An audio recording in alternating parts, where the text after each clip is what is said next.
एक विराट कोहली को देखने के लिए अपना जेब से पैसा तन धन सब लगा के वहाँ जाता है, लेकिन वही उसके रिश्तेदार में या उसकी माँ परेशान है या उसका फैमिली में कोई परेशान है या उसके पड़ोसी परेशान है, उसके सुख दुख में खड़ा नहीं होता है। तो इसमें कैसे कह सकते हैं कि वो आदमी गलत नहीं है? वो आदमी सरासर गलत है। वो उनकी बात बिल्कुल बकवास है। ये स्टोरी है, सट्टेबाज जुआरी हैं। चाहे विराट कोहली हो, चाहे रोहित शर्मा हो, चाहे सचिन तेंदुलकर हो, ये जुआरी हैं और युवा को लत में धकेल रहे हैं। और तमाम जो एक्टर, कोई पान बहार का वो विज्ञापन बनाता है। तो हमारे साथी कह रहे हैं कि ये जाहिलता वाला काम है जो मैंने बोला हूँ, ये जाहिल वाली बातें बोला हूँ। तो मैं इनको लॉजिकली समझाना चाहता हूँ।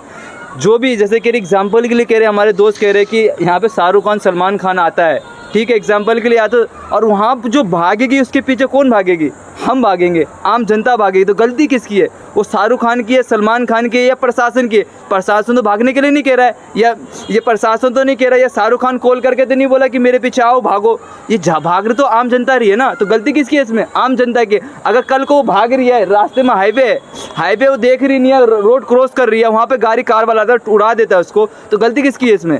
इसमें शाहरुख खान की गलती है या प्रशासन की गलती है या हमारे जो साथी जो भागे उस रोड से, घटना घटा उस साथी की गलती है? तो यही कहना चाह रहा हूँ दोस्तों, समझो जाहिलता इसमें है। अगर ये एग्जांपल के लिए बता रहा हूँ, हमारे गली में जो व्यक्ति भागते हैं ना, उनके गली में कोई व्यक्ति परेशान होता है ना, तो उनके परेशानी में एक कदम आगे नहीं बढ़ाते। एक मिनट रुक जा, 1 मिनट। अरे 1 मिनट। पहली बात तो मेरी बात सुनो। पहली बात तो ये कि कोई रोड पे भागने वाला मुद्दा नहीं है ये। एक मिनट। जो हमारा IPL चल रहा था, इसको पूरा हमारा वर्ल्ड देखता है। वर्ल्ड एक मिनट हमारे इंडिया वाले लोग देखते हैं। एक मिनट। मेरी बात सुनो। विराट कोहली कोई हाईवे रोड पे नहीं भाग रहे। स्टेडियम में ये एग्जांपल था, ये एग्जांपल। एक मिनट। यही मैं कहना चाह रहा हूँ। जैसे कि जो व्यक्ति बेंगलुरु के स्टेडियम में विक्टोरी परेड देखने के लिए गए थे, उन्हीं के गली में कोई आसपास का पड़ोसी दुर्घटना में अगर बीमार रहता है, परेशान रहता है, तो उसकी परेशानी में खड़ा नहीं होता। लेकिन आदमी की गलती है जो आदमी किसी के अंधभक्ति में पहले ये बताओ, वहाँ पे देखने चला गया तो उसको क्या मिला साथी, बताओ उसको। पहली बात तो ये कि जो विराट कोहली है उसको हम सलमान खान और शाहरुख खान से कंपेयर नहीं कर सकते हैं। विराट कोहली हमारे देश के लिए खेलता है। सबसे बड़ी बात ये है, न्यूज़ वाले सर आप मेरी बात को समझिए। सबसे बड़ी बात यह है कि जो विराट कोहली है वो कोई एक्टर्स नहीं है, वो हमारे देश को प्रेजेंट करता है। वो हमारी टीवी पे आता है, वो हमारे वर्ल्ड कप के लिए खेलता है, और जो हमारे देश के लिए खेलता है, जो हमारे देश के लिए कुछ अच्छा काम करता है, वो हमारे देश के एक अच्छे व्यक्ति में गिनती आता है। विराट कोहली हमारे देश के एक बहुत अच्छे व्यक्ति में गिनती आता है, क्योंकि वो हमारे देश को रिप्रेजेंट करता है ऑल ओवर। वही जो ड्रीम 11 फैंटेसी गेम जैसे प्रमोट जुआ जो खिलवाता है, वही हमारे देश के लेजेंड है। उन्हीं के बारे में कहना चाहता हूँ, जो जुआ खिलवाते हैं, जो यूथ को बर्बाद करता है, यूथ सुसाइड करता है।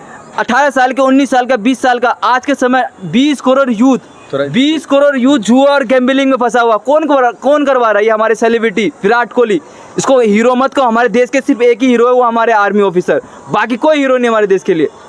तो आप कहना चाहते हो? मैं ये कहना चाहता हूँ कि आर्मी ऑफिसर के साथ साथ हमारे देश में और भी बहुत सारे लोग हैं जो हीरो हैं। कि आप किस जुबान में सुनना चाहते हो, बताओ इस बात। मतलब कौन सा हीरो? जिस हिसाब हीरो का डेफिनेशन क्या आपके लिए? जिस हिसाब से आपने बोला कि इंडियन आर्मी हमारे देश के हीरो है, मैं इस बात की दिल से सराहना करता हूँ और मुझे इस बात की रिस्पेक्ट है कि हाँ सच में वो हमारे देश के हीरो हैं। लेकिन जो हमारे देश में और भी ऐसे व्यक्ति हैं जिनकी सराहना करनी चाहिए। जैसे कि अगर आप देखो तो हमारे देश के हीरो APJ अब्दुल कलाम भी है। अगर आप देखो तो हमारे देश के हीरो भगत सिंह भी है, जो कि आर्मी ऑफिसर नहीं थे। आशीष टोप्पो, वो भी हमारे देश के। मंगल पांडे, ये सभी हमारे देश के हीरो हैं। आज हमारे देश के अंदर बहुत सारे व्यक्ति हैं जो समाज के लिए काम कर रहे हैं, जो गरीब लोगों के लिए काम करते हैं, जो गरीब के बातों को सुनते हैं, मुद्दों को समझते हैं बिना किसी। मैं सेलिब्रिटी को हटा के कह रहा हूँ, मैं ये नहीं कह रहा हूँ। तो हमारे IAS ऑफिसर भी करूँगा, जिस हिसाब से इन्होंने कहा मैं भी उसी हिसाब से कह रहा हूँ। वो भी हमारे देश के हीरो हैं। सेलिब्रिटी की बात, वो सभी हमारे देश के सेलिब्रिटी को सभी हीरो हमारे। हर एक व्यक्ति हमारे देश का हीरो है, जो हमारे देश के लिए आधी रात को सोते हुए उठ के जनता के लिए लड़ने चला जाता है। जनता की बात पे, समस्या पे, वो उस पे मुद्दे पे बात करने चला जाता है। जो पार्लियामेंट में जो गरीब जनता के लिए आवाज़ उठाता है, वो सभी हमारे देश के हीरो हैं। आइए आप एक सबका मुँह तो जवाब दीजिए। आइए आप भी कुछ कर सकते हैं। आइए आइए आप इधर आइए, एक बार क्लियर आ रहा है? ठीक है, आ रहा है यार। जैसा कि आपने सुना, ये हमारे समाज सेवक थे, लेकिन इन्होंने अपनी तरीके से बात रखी। और आपसे मैं जानना चाहता हूँ, जैसे कि चिन्नास्वामी बेंगलुरु के चिन्नास्वामी स्टेडियम में बेचारे गरीब लोग 11 लोग जो मारे गए, इसको कैसे देखते हैं आप? देखिए, ये दोनों जिस एंगल से बात कर रहे हैं, थोड़ी इनकी बात भी सही है, और जो ये साथी जो तार्किक बात बोल रहे हैं, इनकी बात पूरी कंप्लीट सही है। इनकी बात ये जो सही है कि सरकार जिम्मेवार है। मैं आपको बताऊं, हम मजदूर संगठन का कोई भी कार्यक्रम करते हैं, 50 आदमियों का कार्यक्रम करते हैं, उसमें भी सरकार को सूचना देनी पड़ती है, परमिशन लेनी पड़ती है। लेकिन ये इतनी भीड़ गैदर की गई है ना, तो इसके लिए सिस्टम दोषी है, सरकार दोषी है इसके लिए, और वो जो स्टेडियम का जो प्रशासन है वो दोषी है। लेकिन दूसरी तरफ हमारे साथ बोल रहे थे कि जनता के अंदर तार्किकता ना होना, थोड़ा वहाँ देखिए, बोलिए थोड़ा यहाँ पे, मतलब जनता के अंदर तार्किकता ना होना, ये आज के टाइम का सबसे बड़ा अभिशाप है। आप ये बात बोलिए, सोचिए कि कोई एक्टर आ रहा है, वो मेरे को नहीं जानता, तो मैं उससे मिलने क्यों जाऊंगा भाई? मेरा रिश्तेदार भी अगर मेरे से नज़रें चुराने लग जाएगा तो भी मैं उसको हेलो नहीं बोलूँगा, समझ रहे हो ना। और उनके लिए तो जनता भेड़ बकरी है। ये जो सेलिब्रिटी हीरो बता रहे हैं, ये सलमान खान कौन सा करता है? दारू का भी विज्ञापन सलमान बनाता है। खान करते हैं, मतलब सलमान खान, अक्षय कुमार, जितने भी लोग हैं, तमाम लोग हैं जो अपने विज्ञापन के जरिए पैसे कमाते हैं, और वो पैसा जनता की जेब से जाता है। अगर कोई ये मतलब नशीले पदार्थ का भी विज्ञापन नहीं करता, अगर मान के चलो वो किसी भी प्रोडक्ट का विज्ञापन करता है, तो वो 5-10% उस प्रोडक्ट का प्राइस बढ़ा देता है, और वो किसको जाएगा? वो जो उसका विज्ञापन कर रहा है उसको, समझ रहे हो। तो ये विज्ञापन वाला जो पूरा मामला है, ये कहीं ना कहीं जनता की जेब काटने का ही मामला है। तो मैं यही कहूँगा कि ये जो तमाम जो घटनाएं हो रही हैं, इसके लिए प्रशासन और सरकार सबसे पहले जिम्मेवार है, दूसरे नंबर पर वो सेलिब्रिटी जिम्मेवार हैं, तीसरे नंबर पे वो जनता खुद जिम्मेवार है जो अंधभक्ति में लीन है। आप कुंभ की जो घटना है और जो ये घटना हुई, इसको अलग अलग मत मानिए, ये एक ही घटना है, और ये सिर्फ और सिर्फ अंधभक्ति के कारण, बेरोजगारी के कारण, ठीक है ना, और अपने सेल्फ का ना होना। कोई आदमी किसी के लिए ऐसे कैसे जा सकता है? उस आदमी को टेलीविज़न पे भी देख रहा है, वहाँ तो वो उसके उतना करीब नहीं जा पाएगा जितना टेलीविज़न से उसको देख पा रहा है, उसके इमोशन को देख पा रहा है, समझ रहे हैं ना। और ये आईपीएल क्या है? आईपीएल कोई देश वेश की टीमें भी नहीं खेलती हैं। आईपीएल एक मतलब एक जुए की तरह है। बड़ी बड़ी कंपनियां हैं, वो पैसा लगाती हैं इसमें, ठीक है, और वो कोई फ्रेंचाइजी डेवलप करती हैं। फ्रेंचाइजी डेवलप करके इन जो सेलिब्रिटी हैं, इनको मंडी में ख़रीदा जाता है, ख़रीद के और फिर जनता को बेवकूफ़ बनाया जाता है आईपीएल के ज़रिए।